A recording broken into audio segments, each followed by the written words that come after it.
Kicked out of the building because of his skin color. 3 months later, he owned the whole tower. This isn't revenge. This is a revolution. The morning sunlight streamed through the high glass panels of Stratford Dynamics headquarters, a 38-story tower gleaming in the heart of Atlanta's financial district, once hailed as a beacon of tech innovation. Amid the Monday morning rush pouring into Grand Lobby, Jordan Blackwell, 38, CEO of the leading cybersecurity firm Blackwell Innovations, walked calmly through the revolving doors, unnoticed by anyone. Jordan wasn't one for fanfare. No entourage, no nameplate, no flashy designer suit, just a dark gray cashmere sweater, a simple PC Philippe watch on his wrist, and handcrafted Italian leather shoes. A modest appearance, yet every detail quietly spoke volumes of understated power. He approached the front desk. Kelsey Maddox, the blonde receptionist who looked like she'd stepped out of a fashion magazine, was too busy scrolling through her phone to notice him. Without even looking up, she said flatly, "Deliveries go to the back." Jordan stood still. His voice was deep and calm. "I have a 9 a.m. appointment with Mr. Stephen Callahan. My name is Jordan Blackwell." Kelsey finally looked up, eyeing him from head to toe before smirking. "You're kidding, right? Callahan doesn't meet with people who look like you. Back entrance, or I'll call security." Right on cue, 2 large security guards approached, eyes locked on Jordan with silent suspicion. They didn't need details, just a word. Instantly, they flanked him as if he were a threat. "You're causing a disturbance," one of them said, hand already on the radio. Jordan didn't move. His gaze was steady, unfazed. He'd faced moments like this before. But this time, something was different. Across the mezzanine level, a black woman in business attire met his eyes. She recognized him, and in her brief glance, the helplessness in her expression said everything. Jordan was escorted out of the building. Once on the sidewalk, he pulled out his phone and calmly typed a few lines. Behind the glass, Kelsey Maddox beamed, thinking she just handled another vagrant. She had no idea that the man she just humiliated held the future of Stratford Dynamics in the palm of his hand. And she certainly didn't know that this morning marked the beginning of their downfall. From the executive elevator on the upper floor, Philip Dane, executive vice president of Stratford Dynamics, stepped out just in time to witness the entire scene unfolding in the lobby. He paused, narrowing his eyes behind thin-framed glasses as he saw Jordan Blackwell being escorted out by security. For a fleeting second, their eyes met. Jordan remained composed, silent, not asking for help. Philip hesitated, but didn't move forward, because he knew exactly who Jordan was. The man being treated like an intruder wasn't just the CEO of Blackwell Innovations. He was also the man Stratford had been courting for months in a desperate attempt to secure a partnership, one that could salvage the company's reputation amidst a brewing tech crisis. Stephen Callahan, the CEO, had spent 6 months preparing for today's meeting, but Philip had a different plan. In the inside pocket of his tailored blazer was a personal phone, one that held a string of encrypted messages to Raymond Pierce, the CEO of Lexus Tech, Blackwell's fiercest competitor. Philip had been secretly negotiating the sale of Stratford's internal intel in exchange for a safe executive seat on Lexus's leadership board, should the upcoming acquisition go through. The deal with Blackwell was the final obstacle, and now it was collapsing without him having to lift a finger. Philip kept walking, unhurried, as if nothing had happened. As he passed the front desk, Kelsey Maddox was still grinning triumphantly at her co-worker, unaware of the ripple effect she'd just set off. Philip leaned in slightly, speaking just loud enough for her to hear, but too low for anyone else. "Well done, Kelsey. Always good to keep the company clean, right?" She laughed, not fully grasping the weight of his words. Philip turned away, his eyes set on the executive elevator bank. But in his mind, every move was being calculated with surgical precision. He didn't need to destroy Jordan Blackwell with his own hands. All he had to do was stay silent at the right time. Outside, Jordan stood beneath the midday sun, a soft breeze tugging at his cashmere sweater. He looked up at the tower, at the building that had just dismissed him not for his qualifications, but for the color of his skin. His expression held no anger, only coldness and unshakable resolve. That afternoon, on the top floor of the Blackwell Innovations Tower, sunlight gleamed off the glass facade, making the skyscraper shimmer in the heart of downtown Illinois. Jordan Blackwell sat in his expansive office, the floor-to-ceiling windows offering a commanding view of the city below. On his desk, a sleek tablet displayed real-time financial feeds. A bright red headline scrolled across the screen. Stratford Dynamics stock drops 4.3% amid rumors of failed negotiations with Blackwell Innovations. Jordan didn't smile, but a glint of cold light flickered in his eyes. He didn't need to yell. He didn't need to retaliate. He just needed to make a decision. Execute Delta Protocol, he said quietly to his assistant. Proceed as planned. Less than an hour later, Blackwell Innovations officially pulled out of all negotiations with Stratford Dynamics. At the same time, Jordan's investment division finalized the purchase of a 15% stake in Quantech Labs Technologies, a young, innovative firm that Stratford had long feared would overtake them if a deal with Blackwell fell through. With Jordan's strategic investment, Quantech Labs immediately surged in value. Sharp investors understood at once. Major capital was fleeing Stratford, and when Jordan Blackwell placed a bet, the entire market paid attention. That same afternoon, the financial systems began to tremble. Stratford stock dropped another 6.8%. Their two largest clients, Tower Financial and Naywin's Defense, suddenly requested to review their contracts, citing a loss of confidence in the company's ability to innovate. At Stratford headquarters in Arlington Heights, an emergency meeting was called. CEO Stephen Callahan sat pale-faced, reading through the day's damage report. "What the hell is happening?" he shouted. "We just missed one meeting." From the far end of the table, Philip Dane tried to hide the flicker of panic behind his glasses. He hadn't expected the fallout to be this severe. "Maybe we should reach back out to Blackwell," one director suggested. "Ask for a meeting, some sort of explanation." "No," Stephen cut him off. "We don't grovel to anyone." But as he stared at the screen, an 11% drop in a single day, coupled with whispers that Blackwell was quietly backing Quantech Labs to become an exclusive partner. He knew the collapse had begun. Across the city, on the top floor of a glass tower, Jordan took a slow sip of espresso. No threats, no shouting. He didn't believe in revenge. He believed in consequences. The next morning, the atmosphere at Stratford Dynamics was as heavy as a thunderstorm on the verge of breaking. On the lobby's large display screen, financial headlines rolled across without pause. Quantech Labs surges following Blackwell Innovations investment. Stratford Dynamics loses 3 strategic partners in under 24 hours. Reason for failed deal revealed. CEO Jordan Blackwell subjected to discrimination at Stratford HQ. In the open concept workspace, the sound of typing slowed. Employees whispered, eyes locked on their phones. Everyone had now seen the security camera footage, leaked by an anonymous source, showing Kelsey Maddox, the front desk receptionist, mocking Jordan in a low voice, then having him escorted out of the building like a trespasser. "Oh my God, they threw him out and didn't even know who he was." One engineer gasped. "He's the founder of Blackwell, a cybersecurity genius. The whole industry respects him." Chaos spread across every floor. Kelsey Maddox had already deactivated her social media accounts the night before, after her name appeared in the headlines.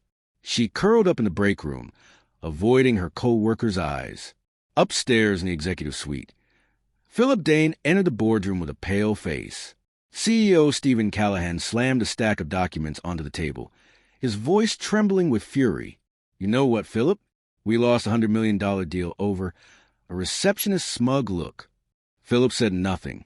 He couldn't bring himself to admit that he had recognized Jordan Blackwell that day and had chosen to remain silent out of self-interest. Now, that silence had become a blade turned against him. "Stocks down 18% in just 36 hours, Stephen continued. Tower pulled their contract. Naywin's refused to renew. And now the shareholders want answers. They know, Philip. They know." When Stephen met his eyes, it wasn't the look of a boss anymore. It was the look of a sinking ship searching for its first scapegoat. At the far end of the hallway, Taryn, one of the company's first black female managers, closed her laptop, She quietly packed her belongings into a cardboard box. She didn't say a word. She just smiled, faintly. Consequences had come knocking. 3 days after the media storm, Kelsey Maddox sat frozen in the HR office, clutching her designer handbag, now nothing more than a meaningless accessory. Across from her, the head of human resources slid a folder across the desk. Termination papers. Effective immediately. "You can't do this." Kelsey cried out, her voice sharp with desperation. "I followed protocol." "You grabbed the client's wrist, Kelsey. You discriminated. You mocked the CEO of the company we were negotiating our biggest deal of the year with. And now he's suing you." Kelsey went still. Her eyes widened. Her lips trembled. "Suing me? Personally?" "Yes," said the legal representative standing behind the HR manager, his voice cold. "Jordan Blackwell has officially filed a lawsuit against you for racial discrimination and physical misconduct. The damages, $2 million. And here's video evidence." Kelsey couldn't breathe. The sound of keyboards clacking and printers running in the distance now echoed like static from another world. The life she once believed to be stable suddenly felt as fragile as chalk dust. An email alert for a canceled credit card. A message from her landlord requesting a lease review. Her name had become a symbol of racism in the workplace. In another turn of events, Philip Dane sat in the boardroom, the air thick with tension.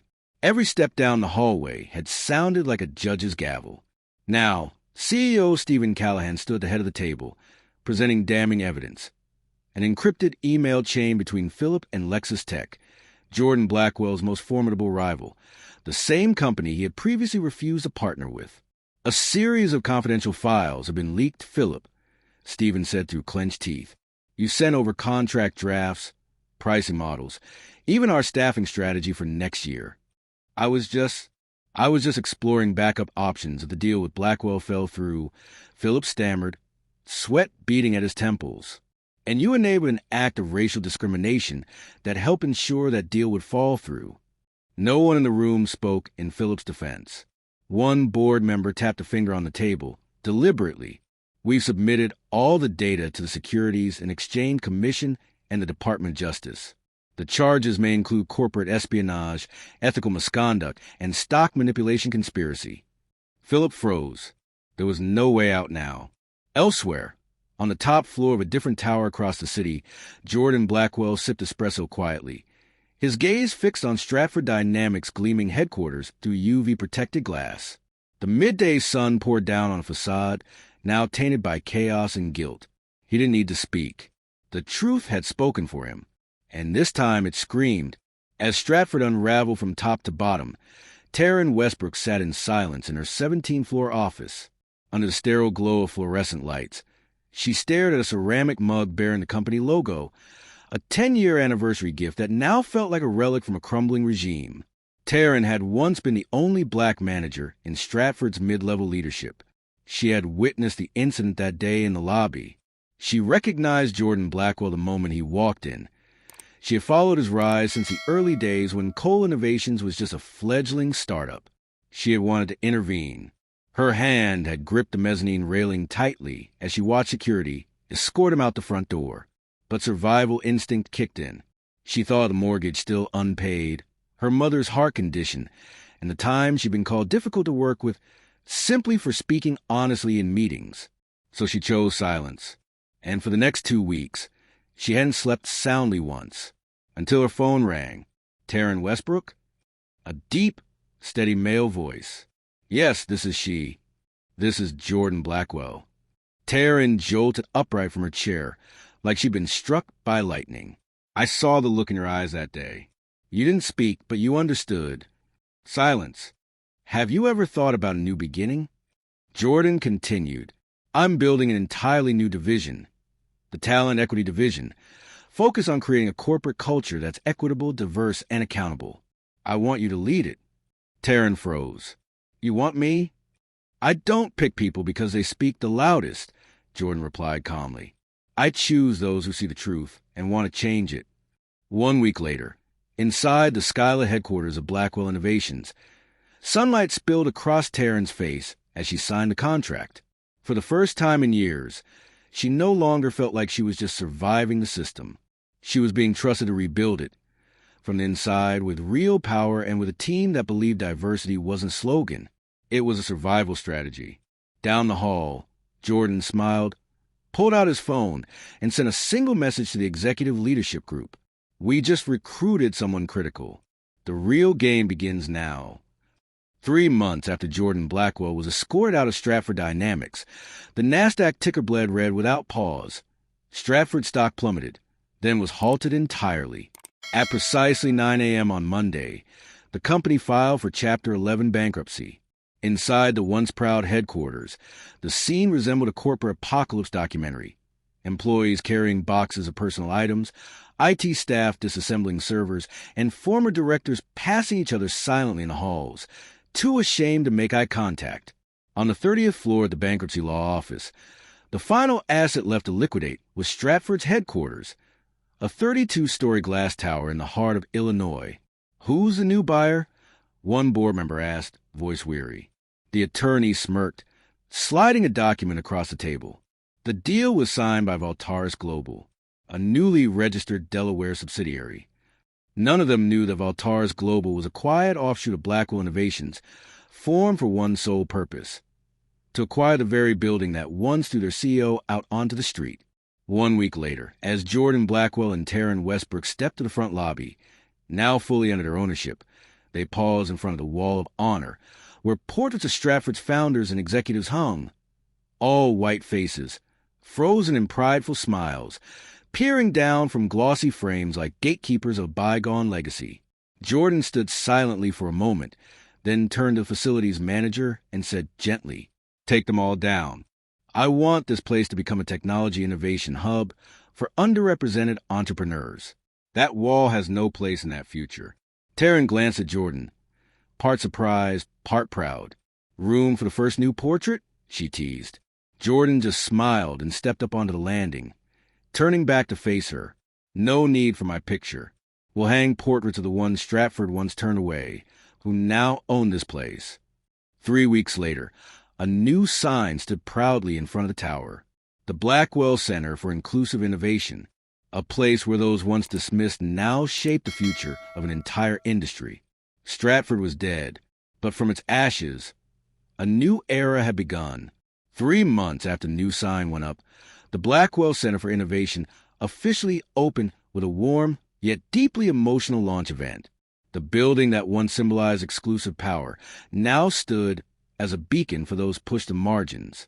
Cold corporate walls have been replaced by murals created by students of color, and the halls echoed with inspirational quotes, from Maya Angelou and Malcolm X to Ada Lovelace. In the main auditorium, once reserved for smug shareholder meetings, now rang out applause and drumbeats from the first orientation of Future Founders, a full-ride scholarship program for underrepresented high school students passionate about tech. Taryn Westbrook, now the executive director of the center, stood before hundreds of new students, her smile radiant.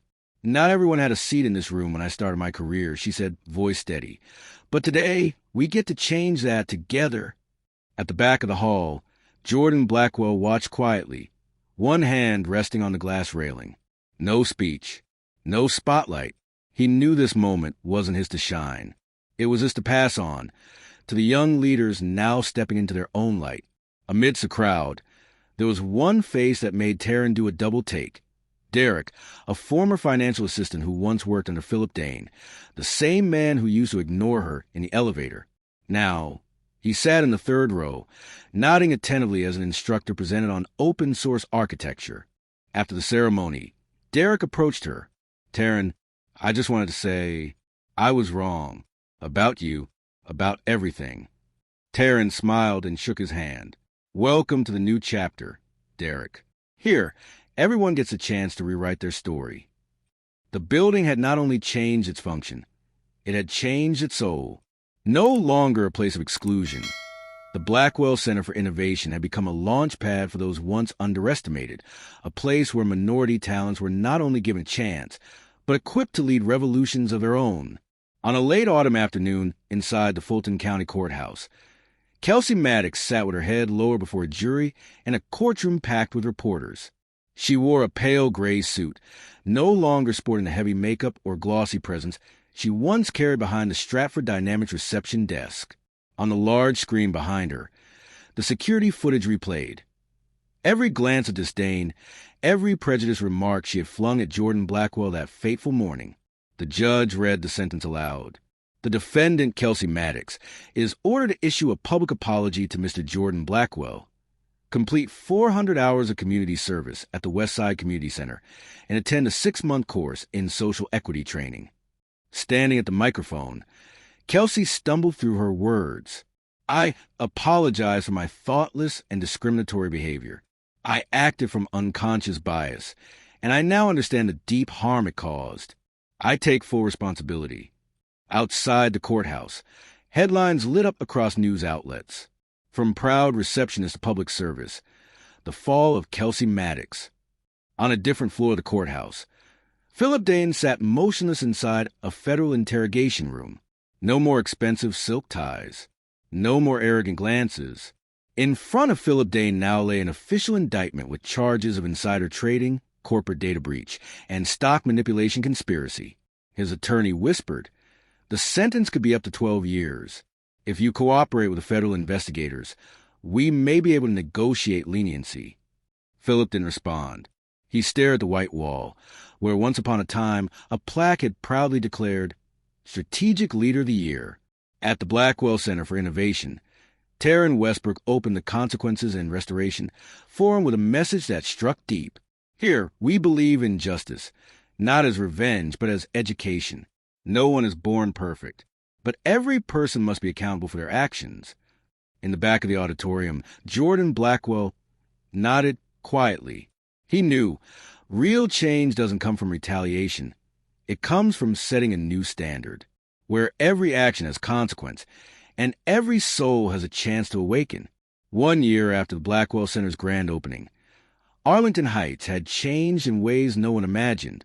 The center had expanded, now with 2 more branches in Oakland and Atlanta, offering full scholarships, training in AI, blockchain, and cybersecurity to over 500 students from underrepresented communities. Many had already landed jobs at major tech firms. Some had even launched their own startups from the center's innovation lab. Jordan Blackwell stepped out of the boardroom, fresh from delivering a keynote at the National Technology Policy Forum. His speech proposed a new federal bill mandating corporate culture audits, holding companies accountable for systemic discrimination. In the hallway, a reporter caught up to him. "Mr. Blackwell, with everything you've done, from Stratford to the Innovation Center, what do you believe is the greatest legacy you'll leave behind?" Jordan paused, his eyes drifting to the window, looking out at the street below, the same one where once he was turned away because of the color of his skin. "Legacy isn't about what we tear down," he said quietly. "It's about what we build after. Justice can't be imposed. It must be planted. Every student at the center, every employee once overlooked and now empowered, they're the seeds of fairer America." The Blackwell Center for Innovation was no longer just a building. It had become a reminder. Respect is not a privilege. It is a given. And when the unheard begin to tell their story, through action, through resilience, through dignity, the world will have no choice but to listen.